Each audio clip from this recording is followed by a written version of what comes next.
का, उसका राजनीतिकरण करने का, उसे हर तरीके से बचाने का बीड़ा उठा रखा है। आज एक ऐसे धर्मांतरण जिहाद का खुलासा हुआ जिसने स्पष्ट कर दिया है कि भारत में हिंदू सुरक्षित नहीं है।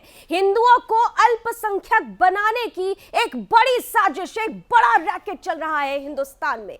आज जो घटना हमारे सामने आई है वो महज एक उदाहरण है, एक श्रृंखला है। ये श्रृंखला की एक बड़ी कड़ी का हिस्सा है। श्रृंखला तो बड़ी है, इतनी बड़ी जिसकी जड़ों तक पहुंचना अब मुश्किल हो रहा है, लेकिन नामुमकिन नहीं है, क्योंकि जिस तरीके से आज इस धर्मांतरण जिहाद का खुलासा हुआ है उसने एक बात तो तय कर दी है कि हिंदुओं को अब लड़ना होगा अपने अस्तित्व के लिए, अपनी सांस्कृतिक विरासत के लिए, अपनी सामाजिक हिफाजत के लिए, अपनों की हिफाजत के लिए, अपनों की सुरक्षा के लिए। क्योंकि उत्तर प्रदेश एटीएस ने आज दो ऐसे जिहादियों को सामने रखा जिन्होंने उत्तर प्रदेश में नहीं बल्कि पूरे देश में हिंदुओं को अल्पसंख्यक बनाने का बीड़ा उठा रखा है। धर्मांतरण जिहाद, देखिए अभी तक तो हम ये कह रहे थे कि जो स्वस्थ हैं, जो सुन सकते हैं, देख सकते हैं, बोल सकते हैं, उनका धर्मांतरण हो रहा है, लेकिन इन आतताइयों ने तो फिर उन्हें भी नहीं छोड़ा जो सुन नहीं सकते, जो बोल नहीं सकते, मूक बधिरों को भी नहीं छोड़ा धर्मांतरण के इन जिहादियों ने। और इसीलिए इन जिहादियों का जब पर्दाफाश हुआ है तो एक बड़ी लड़ाई लड़ने का समय भी आ गया है। वो लड़ाई जो हमारे सामाजिक अस्तित्व की, जैसा मैंने पहले भी कहा, वो लड़ाई जो हमारे सामाजिक अस्तित्व को बचाने की, हमारी सांस्कृतिक अस्तित्व को बचाने की होगी। तो आज किस तरह से हम इस लड़ाई के लिए प्रतिबद्ध होंगे, आज का हमारे विशेष अतिथियों का पैनल हमारे सामने वो राय रखेगा जो आगे की लड़ाई की दिशा और दशा तय करेगा। मैं आज की चर्चा की शुरुआत करूं, लेकिन उससे पहले आइए वो विशेष रिपोर्ट देख लीजिए जिसने खुलासा किया है कि हिंदुस्तान का इस्लामीकरण हो रहा है क्योंकि धर्मांतरण के जिहादी हमारे चारों तरफ है। धर्मांतरण जिहाद एक समय था जब लोगों को इस शब्द से भी आपत्ति थी, लेकिन अब सुदर्शन ने जो अतीत में कहा वो अक्षरशः सत्य होता दिख रहा है। धर्मांतरण जिहाद, जी हाँ, लोगों को जबरन और बरगलाकर अपने चंगुल में फंसाकर उनको मुस्लिम बनाना।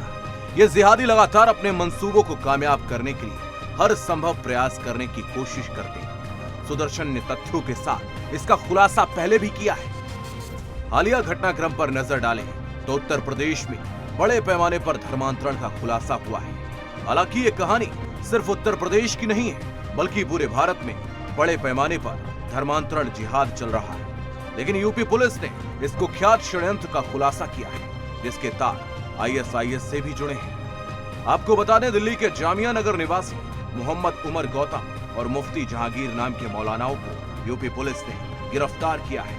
इन्होंने 1000 से ज्यादा लोगों का मुस्लिम धर्म में धर्मांतरण करवा दिया, जिनमें से मूक बधिर छात्र और महिलाएं भी थी जो हरियाणा, दिल्ली, यूपी और जम्मू कश्मीर राज्य से थे। इतने बड़े पैमाने पर आपके बीच धर्मांतरण हो रहा है, आप समझ सकते हो कि कितने बड़े षड्यंत्र के तहत हिंदुस्तान के इस्लामीकरण करने की साजिश हो रही है। उत्तर प्रदेश के गौतम बुद्ध नगर की डेफ सोसाइटी के मूक बधिर छात्रों का ब्रेन वॉश करके ये जिहादी मौलाना मुस्लिम बना रहे थे और इनको विदेशों से बड़ी बड़ी फंडिंग भी होती थी। इसका खुलासा उत्तर प्रदेश के ADG law and order Prashant Kumar ने किया है। उत्तर प्रदेश पुलिस ने ऐसे 2 व्यक्तियों को गिरफ्तार किया है और उनसे प्राप्त सूचना के आधार पर ये पता चला है कि एक संस्था इस्लामिक दावा सेंटर है जो कि सुनियोजित ढंग से ऐसे vulnerable section of the society को टारगेट करते हुए धर्म परिवर्तन कराती है। अब प्रश्न ये है कि षड्यंत्र में लिप्त हर एक षड्यंत्रकारी और उसके सरगना का अंत कब होगा। सुदर्शन न्यूज के लिए शुभम त्रिपाठी की रिपोर्ट।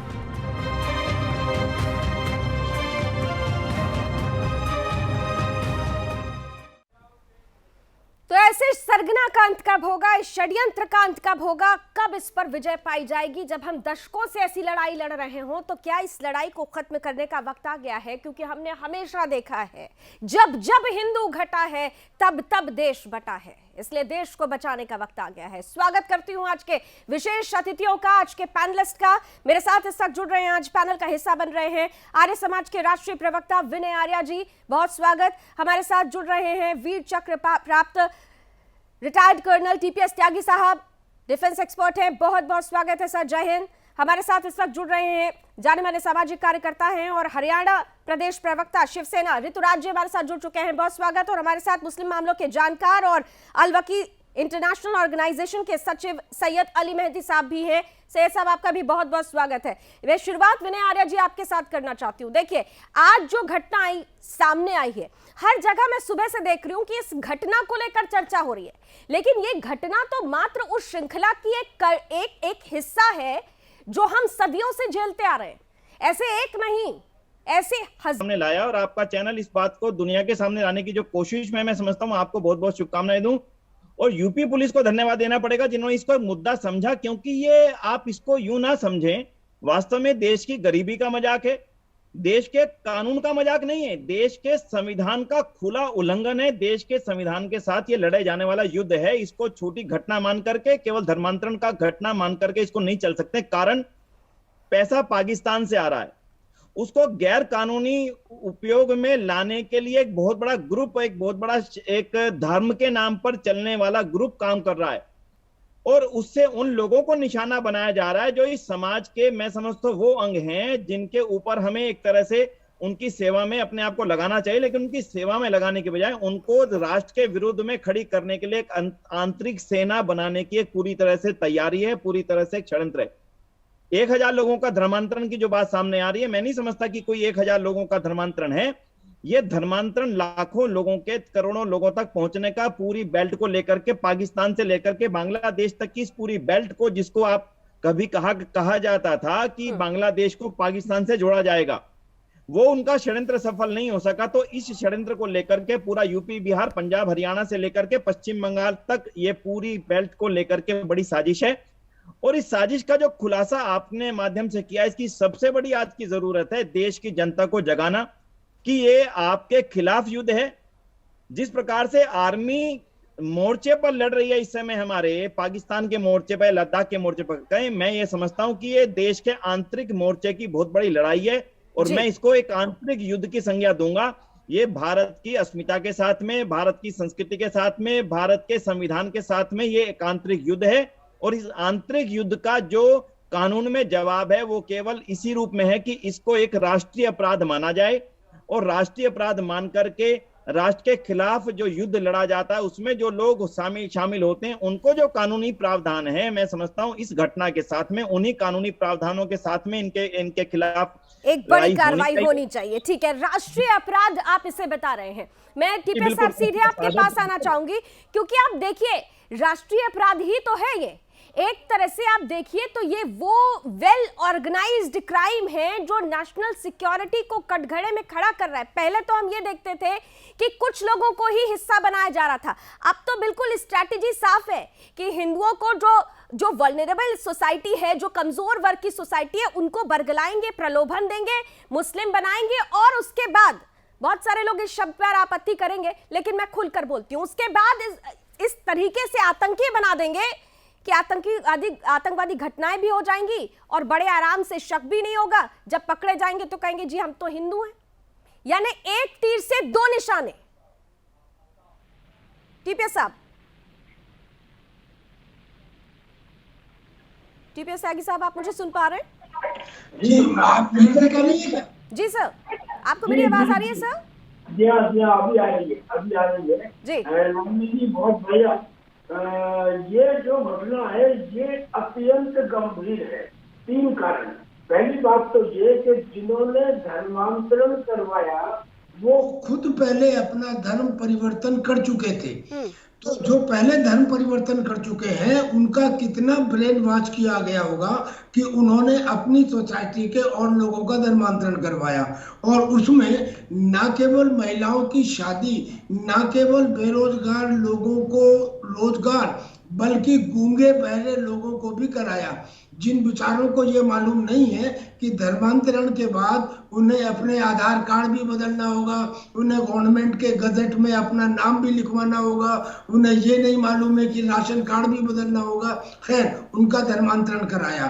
दूसरी बात ये कि ये इसमें ISI, अगर पाकिस्तान की ISI का पैसा इसमें शामिल है, जैसा उत्तर प्रदेश के ADG ने बताया है, तो पाकिस्तान की ISI हिंदुस्तान के भले के लिए तो काम करेगी नहीं। सर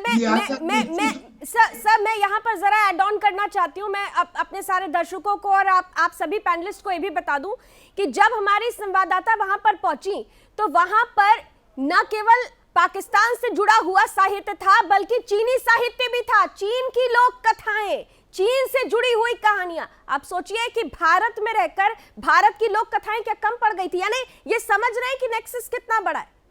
हाँ, तो अब समझ में आ गया कि ये केवल धर्मांतरण का मुद्दा नहीं है, ये राष्ट्रीय सुरक्षा का भी मुद्दा है।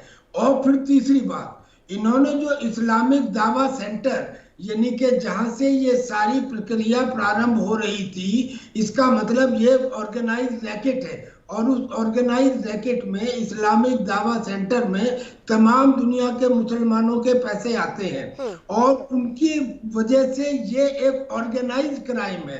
अब अगर ये तीन बातें आपके सामने हैं, ISI, इस्लामिक दावा सेंटर और वो धर्मांतरण करवा रहे हैं जो खुद धर्म परिवर्तित कर चुके हैं, और उनका भी जिस वर्ग पे आज तक नाम नहीं था, जैसे गूंगे बहरे लोग, लिहाजा ये सुनियोजित है। और अगर सुनियोजित है और जाल है, एक नेटवर्क है, तो ये हिंदुस्तान के खिलाफ है। लिहाजा अब इसमें ये नहीं कि जैसे यूपी का नोटिफिकेशन 2020 में नंबर 21 कर दिया गया और उसमें कुछ साल की सजा हो गई, नहीं। Now it has to be taken seriously as a spiritual organisation में अपना धर्म परिवर्तन कर रहे होते तो मान लेते, मगर इस धर्म में तो ये है कि भाई जो इस धर्म के अलावा है वो काफिर है, और काफिर है तो उसे मारो। यानी कि जिन्होंने धर्म परिवर्तन कर लिया, उसके कम्युनिटी के जो और लोग हैं वो उनके लिए काफिर हो गए। इसीलिए मैंने कहा कि आतंकी भी बनाए जा रहे हैं, और ये इसीलिए नेशनल सिक्योरिटी का मुद्दा हो जाता है। मेरे साथ सैयद साहब भी हैं और ऋतुराज जी भी हैं। पहले मैं जरा ऋतुराज जी के पास भी जाना चाहती हूँ, क्योंकि न केवल शिवसेना से प्रदेश प्रवक्ता हैं बल्कि एक सामाजिक कार्यकर्ता भी हैं। ऋतुराज जी, मुझे याद है कि इसके पहले बहुत सारी ऐसी घटनाओं का जब पटाक्षेप हुआ था तो आप लोगों ने ऐसी घटनाओं को सामने रखा था, और उस वक्त से लगातार सुदर्शन के मंच से ही ये बात कही जा रही थी, सावधान हो जाइए, सावधान हो जाइए, हिंदुओं का अस्तित्व खतरे में है।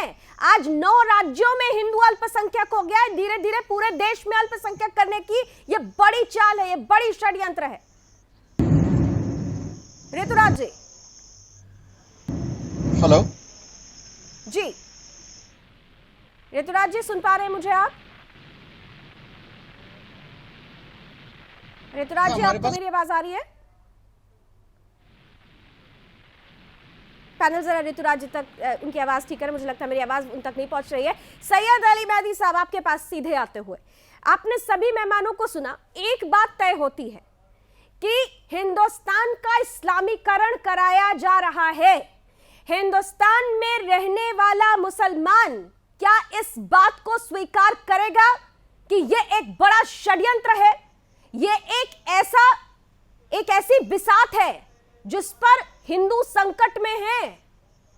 ये नेशनल सिक्योरिटी का मुद्दा है। मेहंदी साहब, देखिए मैडम, मैं आपको ये रिक्वेस्ट करना चाहता हूँ और मैं आपको बताना चाहता हूँ कि हिंदुस्तान का मुसलमान अल्पसंख्यक था, अल्पसंख्यक है और अल्पसंख्यक रहेगा। हिंदुस्तान में हिंदू बहुसंख्यक हैं, बहुसंख्यक हैं, बहुसंख्यक रहेंगे। हिंदुस्तान का हर हिंदुस्तानी हिंदुस्तानी है, हर मुसलमान हिंदुस्तानी है। हिंदुस्तान में जितना रहने का हक हिंदुओं को है, उतना ही रहने का हक मुसलमानों को भी है। मुसलमानों की भी यही जमीन है, मुसलमानों के लिए भी यही भारत माता है, मुसलमानों के लिए भी ये जमीन माता है। यहाँ मुसलमान पूरी जिम्मेदारी के साथ रहता है। किसी भी आतंकी के लिए जिम्मेदारी है कि हिंदुओं का धर्मांतरण करा देंगे, कोई ये जिम्मेदारी है आपकी। कॉर्नर सॉफ्ट कॉर्नर नहीं हो सकता। ये जिम्मेदारी है कि हिंदुस्तान को पाकिस्तान बना देंगे, ये जिम्मेदारी है कि लालच देंगे पैसे का, लालच देंगे नौकरी का और धर्मांतरण करा देंगे। ये जिम्मेदारी है कि 9 राज्यों में हिंदू अल्पसंख्यक हो गए।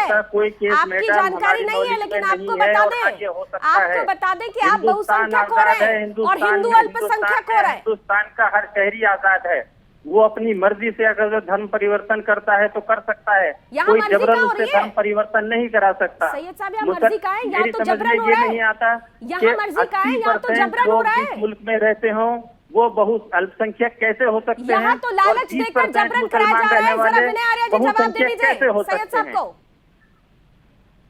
सैयद साहब, छोटी सी बात आप जरूर बताएंगे। आपने अभी कहा कि हम मुसलमान यहाँ पर इस देश को भारत माता के रूप में मानते हैं, पर अनेक किस्से ऐसे सामने आते रहे हैं कि भारत माँ की जय के नारे लगाने में जो बड़ी आपत्ति आती है, वो आपत्ति के बारे में भी आप जरा उत्तर दीजिएगा। लेकिन इससे बड़ा उत्तर ये है कि गूंगे और बहरे को आप कैसे समझा पा रहे हैं कि मुसलमानियत क्या है? इसके बारे में भी आपको जरूर बोलना चाहिए कि गूंगे बहरों को आप किस माध्यम से उनको समझा रहे हैं कि हिंदू धर्म खराब है और आप मुसलमान बन जाइए। जब तक आप इसका खुलासा नहीं कर पाएंगे, तब तक आप कैसे कह सकते हैं इस बात को लेकर के कि मुसलमान बनना किसी की अपनी मर्जी पर निर्भर है? मर्जी पर उसकी निर्भर होता है, जो बुद्धि से सोच पाता है, कानों से सुन पाता है, मुंह से बोल पाता है, बहस कर पाता है। आप इसकी चर्चा करें, इसका खुलासा जरूर कीजिए। इसी के साथ में मैं एक बात मैडम और कहना चाहूंगा आपको कि गूंगे बहरों का धर्मांतरण का मतलब समझ लीजिए। गूंगे बहरों का धर्मांतरण करके उनको केवल मुसलमान बनाना मकसद नहीं है, उनको मानव बम बनाने की तैयारी है। पहले उनसे छोटे मोटे अपराध करवाना, लालच दे करके अपराध करके उनको फंसाना, और फंसाने के बाद में उनको मानव बम के रूप में उनकी मजबूरी का लाभ उठा करके आतंकी घटनाओं को बढ़ावा देना। देश के अंदर आपकी बात से सहमत नहीं है, चाहे मुसलमान हो चाहे हिंदू हो, किसी तरह के मानव बम वहां पर आए जिस मानव बम के, और ये उसी की तैयारी है। ये निश्चित रूप से राष्ट्रीय पूरी तरह से राष्ट्र के खिलाफ होने वाला बड़ा षड्यंत्र है। इसका खुलासा और ज्यादा होना चाहिए कि आखिर गूंगे बहरों को निशाना बनाने के पीछे और कौन कौन सी साजिश थी। ठीक है सैयद साहब, इसका जवाब आप दीजिएगा, लेकिन एक छोटा सा ब्रेक पहले ले लेते हैं। ब्रेक के बाद लौटेंगे तो सैयद आलमी साहब से इसी बात का जवाब लेंगे। महत्वपूर्ण मुद्दा है क्योंकि हिंदुस्तान की राष्ट्रीय सुरक्षा की बात है, हमारी सांस्कृतिक विरासत को बचाने की जरूरत है, हमारे सामाजिक अस्तित्व को बचाने की जरूरत है, इसीलिए लड़ाई महत्वपूर्ण है। एक छोटा सा ब्रेक, चर्चा जारी है। तो धर्मांतरण जिहाद जारी है, अब तो मूक बधिरों को भी नहीं छोड़ा जा रहा है। देखिए, जिन बच्चों का धर्मांतरण करा दिया गया, जो बोल नहीं सकते, जो सुन नहीं सकते, उनकी माओं की पीड़ा क्या है, जरा सुन लेते हैं पहले। नौकरी देखने के लिए जा रहा हूँ, मैं कल ले जा बेटा तेरे फाइल में, उसने खुद से ही निकाला, मैंने उसके कागजों को नहीं देखा वो क्या लेके गया घर से क्या नहीं। लेकिन जब 17 फरवरी की सुबह उसने मतलब बोला मैं जा रहा हूँ, मैं कहा ठीक है तो भाई तू ये खाना वाना खा ले और नहा ले। बोला ठीक है, पता नहीं उसके मन में क्या आया क्या नहीं, उसने अपना बैग उठाया और अपने पापा को बोला कि पापा इधर आओ। मैं ऐसे खड़ी होगी, ये पापा उसने मतलब अपना जो भी था वो एफिडेविट जो भी कुछ उन्होंने दिया था उसको, वो बोला ये कागज़, उसने उठा के ऐसे हाथ में रख दिया। रखने के बाद में फिर इन्होंने पढ़ा, वे ऐसे खड़े थे, पढ़ते रहे उसको, पढ़ते रहे। दूसरा पेज मैं बोली जी ये मतलब कहीं नौकरी लग जाएगा, मुझे पढ़ने दो इसे। जैसे इसने पढ़ा और उसमें पढ़ा कि भी मन्नू यादव का धर्म परिवर्तन हो चुका है, ये अब्दुल मलन वंश के नाम पढ़ा, ये मतलब इसको बेहोश हो गई है। तो उसी टाइम फिर उसको पूछा, उसको क्या बोला, अब तो मतलब मेरे को ठप्पा लग चुका है, अब मेरा कोई नहीं बदल सकता है। आपने मतलब मैंने आपको 2-3 बार कहा भी कि भाई मैं इसको लाइक करता हूँ, मैं मुस्लिम धर्म मेरे को अच्छा लगता है, आपने मेरे को बार बार रोका और फिर मैं क्या करता। फिर मेरे को आखिरी में उनने जैसे मेरे को राय दी कि अपने घर को से नॉर्मल हो जाओ, अपने परिवार से अपने हिंदू धर्म की बातें करते रहो, फिर वो मतलब आप पे शक नहीं करेंगे। और जब आपको मतलब मेरे को ये बना के दे दिया तो मैंने आपको दिखा दिया। हमें सुबह 17 फरवरी को 9 बजे हमें पता लगा है। उसके बाद हमने 2 महीने उसको बिल्कुल घर में बंद कर दिया, उसका फ़ोन उसी टाइम खोस लिया, जिससे हमें ये उसका डाटा वगैरह मिलेगा, जिससे आज हम यहाँ तक पहुँचे हैं कि हम अपने बच्चे की वापसी किसी भी तरीके से हो जाए। और हम हर जगह गए, गुड़गांव हर पुलिस के पास गए, डीसी के पास गए, कमिश्नर के पास गए, कमिश्नर ने ये कहा जी, कमिश्नर ऑफिस में गया, वहाँ जो लेडी पुलिस थी कि आप मतलब तांत्रिक के पास जाओ, यहाँ कुछ नहीं है, हम कुछ नहीं कर सकते, ये कर सकता है, हम कुछ नहीं कर सकते, आप तांत्रिक के पास जाओ। हमें मतलब कहीं से कोई भी मदद नहीं मिली। फिर हमने अब वीडियो बना के व्हाट्सएप वगैरह पे डाल ली है और तब यूपी पुलिस के पास वो पहुंची। वहाँ से मतलब जब ये कार्रवाई इतनी हुई, अब हमें ये आश्वासन है कि हाँ हमारी मदद हो सकती है, मेरा बच्चा वापस आ सकता है। मैं ये चाहती हूँ मेरा बच्चा वापस आए। मैंने तो इनको पापा को बोल भी दिया था, जब कोई भी मेरा साथ नहीं दे रहे।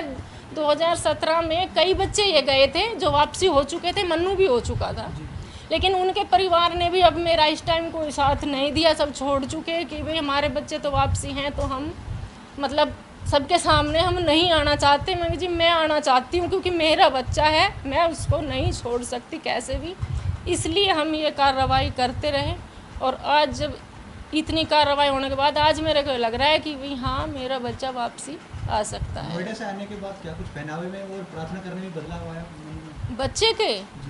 वहाँ से आने के बाद हाँ जी, अब तो वो मतलब कई महीने से पैंट को मोड़ भी रहा था, डांडी वगैरह भी रखने लग गया था, पैंट मोड़ता था, टोपी थी वो उसको उल्टी लगाता था। मतलब वैसे उसने कुछ नहीं करा, लेकिन अब तो वो नमाज वगैरह सारे काम कर रहा है। हमने उसके आगे बिल्कुल गोडे टेक दिए हैं कि भाई तुम घर में रहो, निवाज भी कर, हम कुछ नहीं कहेंगे लेकिन मेरे पास तो रहो। माँ बाप को पता ही नहीं कि उनके बच्चों के साथ क्या हो रहा है। वो तो अचानक से बातें धीरे धीरे खुली। एक लंबी लड़ाई लड़ी गई अभिभावकों की तरफ से, जैसा कि अभी आपने पीड़ित की मां को सुना भी, और उसके बाद आज ये बड़ी कार्रवाई। लेकिन ये एक उदाहरण, ये एक मां नहीं है, पूरे देश में अगर मिलाकर देख लें तो ऐसी लाखों माएं होंगी। ऋतुराज जी आपके पास अब आ रही हो, मुझे लगता है आपको मेरी आवाज अब आ रही होगी। जी आवाज आ रही है। ऋतुराज जी, आप लोगों ने तो कई बार ऐसे मुद्दों को सामने लाने के लिए एक लंबी लड़ाई लड़ी, इसी मंच से, सुदर्शन के इसी मंच से कई बार आपसे बातें हुई, कई ऐसी घटनाओं का जिक्र हुआ। कई ऐसे संगठन हैं जो धरातल पर काम कर रहे हैं, हिंदू जन जागरण का काम कर रहे हैं, बावजूद इसके घटनाएं रुक नहीं रही हैं। यह हमारे लिए बहुत बड़ा खतरा है।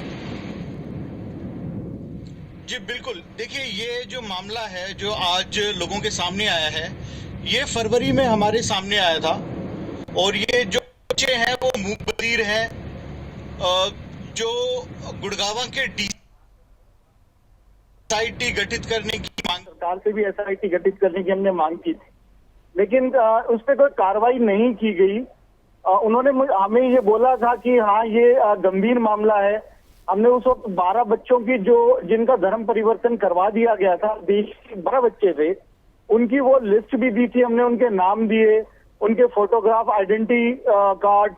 और जिस बच्चे की आज बात चल रही है, जो गुड़गांव से जो बच्चा है, उसकी सारी डिटेल गुड़गांव पुलिस को और प्रशासन को और सरकार को दी गई थी।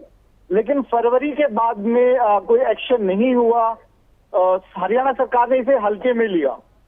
उसके बाद में केंद्र सरकार के कुछ अधिकारी हैं और उत्तर प्रदेश सरकार को हमने खत लिखे, केंद्र सरकार के जो इंटेलिजेंस एजेंसीज हैं उनको हमने इस पूरे जो मामला है उसके बारे में वाकिफ करवाया। और तब जाकर के ये 5 दिन पहले ये मामला सामने, ये जो लोग हैं वो पकड़े गए। और ये टोटल जो नेक्सस है वो मात्र 2 लोगों का नहीं है, इसमें सैकड़ों लोग हैं। जी, इसमें सैकड़ों लोग हैं, इसका खुलासा भी हो रहा है। खुद इन्हीं दोनों ने ही बताया कि 100 लोगों का बकायदा एक गैंग है। यानी जो कलेक्टिव रिस्पॉन्सिबिलिटी है, वो कलेक्टिव रिस्पॉन्सिबिलिटी, वो कलेक्टिव सीरियसनेस नहीं दिखाई जा रही है, जिसकी वजह से ऐसे हादसे, ऐसी घटनाएं, ऐसा क्राइम, ऐसी दुर्दांत जो परिस्थिति है हिंदुओं के लिए, हिंदुओं के बच्चों के लिए, उनके अस्तित्व के लिए, सामाजिक और सांस्कृतिक अस्तित्व के लिए ये बढ़ती जा रही है। मैं सैयद साहब आपके पास आ रही हूँ। अभी ब्रेक पर कुछ ट्वीट्स पढ़ रही थी मैं, कुछ सोशल मीडिया पर कुछ लोग ये जानना चाहते हैं आपसे कि इस्लाम की वो कौन सी आयत है जो ऐसा करने को कहती है कि हिंदुओं का धर्म परिवर्तन कराओ, क्योंकि 26 आयतों पर वसीम रिजवी साहब लड़ाई लड़ रहे हैं। उन्हीं में से कोई एक आयत ऐसी है क्या? ऐसा कहा जाता है क्या? रिजवी जी का जो प्रोग्राम आपके चैनल पे चल रहा था, तो मैंने आपकी इसी टीवी स्क्रीन पे, इसी चैनल पे एक पंडित जी का नाम देखा, जिनका नाम पंडित आर्या था। उनके नाम के आगे लिखा हुआ आ रहा था पूर्व मुस्लिम। पंडित जी का धर्मांतरण किसने कराया? इस बात की भी इंक्वायरी हुई कभी? इस तरह के केसों में मुसलमानों के ऊपर इल्जाम लगाना, उनको दोषी ठहराना, पूरी टीम बनाना ये सिर्फ फर्जी है, कुछ नहीं है। सैयद परसों साहब, ही मैंने प्रत्यक्ष को आपके प्रमाण चैनल की पे देखा जरूरत है, नहीं होती है। उनके नाम के आगे लिखा हुआ रहा था प्रत्यक्ष को प्रमाण की जरूरत नहीं होती है। यहाँ तो साफ साफ दिख रहा है, यहाँ तो साफ साफ दिख रहा है। ना कुरान मौलाना ना मुस्लिम समाज कोई चीज ये नहीं बताता किसी का धर्मांतरण कराने के वो लिए। खुद कन्वर्टेड है, यहाँ तो सब साफ साफ दिख रहा है। जहांगीर आलम, यहाँ तो सब साफ साफ दिख रहा है। हुब्बुल वतनी निस्फुल ईमान, मुसलमान, ये एक मुसलमान के लिए ईमान से बड़ी कोई चीज नहीं होती है। कौन सा ईमान है जो कहता है कि जब जो बोल नहीं सकते, जो सुन नहीं सकते, उनका धर्म परिवर्तन करा दो? ये कौन सा ईमान है कि इस देश में धर्मांतरण का मतलब होता है राष्ट्रांतरण? धर्मांतरण मतलब राष्ट्रांतरण। मैंने लिखा हुआ देखा, अपना पूरा ईमान दूसरी तरफ सेटल कर देना, समझ में नहीं आएगी। और ये ईमान की बात कर रहे हैं। टीपीएस साहब और सैयद को जरा सामने ले आइए। देखिए सर सुनिए, ये समझने के लिए कोई रॉकेट साइंस नहीं चाहिए कि ये जो धर्मांतरण जिहाद है, इसमें गरीब लड़कियों का धर्मांतरण इसलिए कराया जा रहा है ताकि उन्हें बच्चे बनाने की मशीन बनाया जा सके।